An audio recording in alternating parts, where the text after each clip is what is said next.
ابصار عالم پر حملہ کرنے والے کون ہیں؟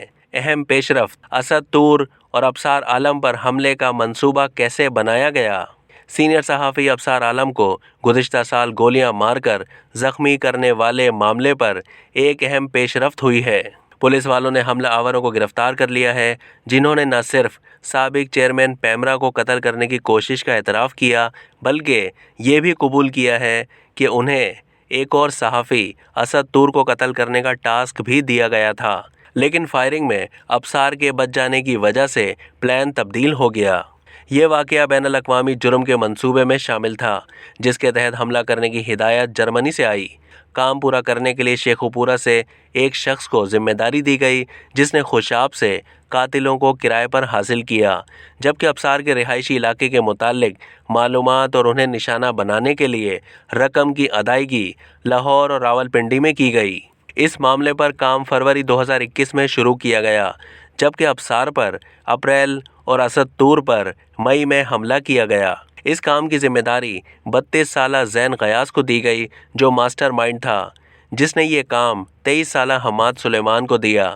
زین غیاث اپنے آبائی ضلع گجرات میں ایک اشتہاری ہے اور جرمنی جا چکا ہے۔ اس نے یونان میں مقیم اپنے کزن شاہ نواز کے ذریعے یہ کام حماد کو سونپا۔ شیخو پورہ سے تعلق رکھنے والا حماد سیکیورٹی فورس میں 2 سال تک وائرلیس آپریٹر تھا، جسے بعد میں نکال دیا گیا۔ ابصار کو گولیاں مارنے والے شخص کو خوشاب سے کرائے پر حاصل کیا گیا۔ مجموعی طور پر اس واقعے میں 8 لوگ ملوث ہیں۔ ابصار کے معاملے کے ساتھ ان افراد کا تعلق خوش قسمتی سے اس وقت پتہ چلا جب حماد کو رواں سال فروری میں شیخو پورہ پولیس نے ڈکیتی کے الزام میں گرفتار کیا۔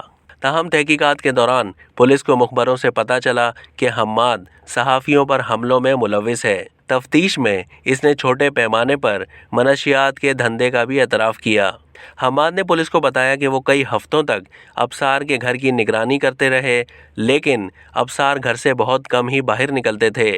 اسی دوران انہیں اسد طور اور ان کے اتے پتے کی ریکی کا کہا گیا۔ ابصار کو گھر سے باہر نکالنے کا پلان یہ سامنے آیا کہ چند گلیاں دور مقیم اسد طور پر حملہ کیا جائے، جس سے ابصار گھر سے نکل کر اسد کے پاس گھر جائیں گے یا اسپتال جائیں گے۔ جیسے ہی ابصار گھر سے نکلیں گے ان پر بھی حملہ کیا جائے گا، لیکن اسی دوران زین کو یہ معلومات ملی کہ ابصار نے روزانہ صبح کو اپنی چہل قدمی کا سلسلہ بحال کر دیا ہے، اس لیے فی الحال اسد پر حملے کا منصوبہ ترک کر کے پہلے ابصار کو نشانہ بنانے کا پلان بنایا گیا۔ زین نے حماد کو حملے کا جواز یہ بتایا کہ غیرت کا معاملہ ہے، جبکہ اسد طور پر اس لیے حملہ کرنا ہے کیونکہ وہ ابصار کے نقش قدم پر چلتا ہے۔ حماد کو اس کام کے لیے 3 اقساط میں 15 لاکھ ملے۔ پہلے معاہدہ 10 لاکھ میں ہوا تھا۔ پیسے وصول کرنے کے لیے حماد لاہور کے آرے بازار میں ایک شخص سے ملا جو مہنگی جاپانی گاڑی میں سوار تھا، جبکہ جس شخص نے ابصار کا پتہ دیا اس کی حماد سے ملاقات ایک 5 اسٹار ہوٹل کے باہر ہوئی۔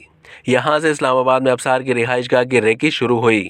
یہ لوگ شیخو پورہ سے رینٹا کار کر کے آتے، ویڈیوز بناتے اور دن کا کام مکمل کرنے کے لیے بری امام یا پھر گولڑا شریف جاتے تاکہ بزرگان دین کو خراج پیش کیا جا سکے۔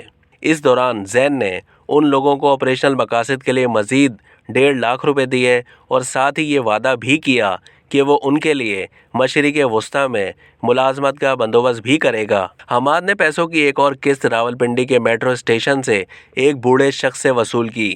یہ وہی شخص تھا جس نے اسے پہلے آرے بازار میں رقم ادا کی تھی۔ حماد پہلے پبلک ٹرانسپورٹ اور اس کے بعد رینٹ کار استعمال کرتا، کیونکہ بعد میں پیسے ملنا شروع ہو گئے تھے۔ اب تک کے لیے اتنا ہی۔ مزید معلومات کے لیے ڈیلی جنگ کے یوٹیوب چینل کو سبسکرائب کیجیے اور فیس بک کے پیج کو بھی لائک کیجیے۔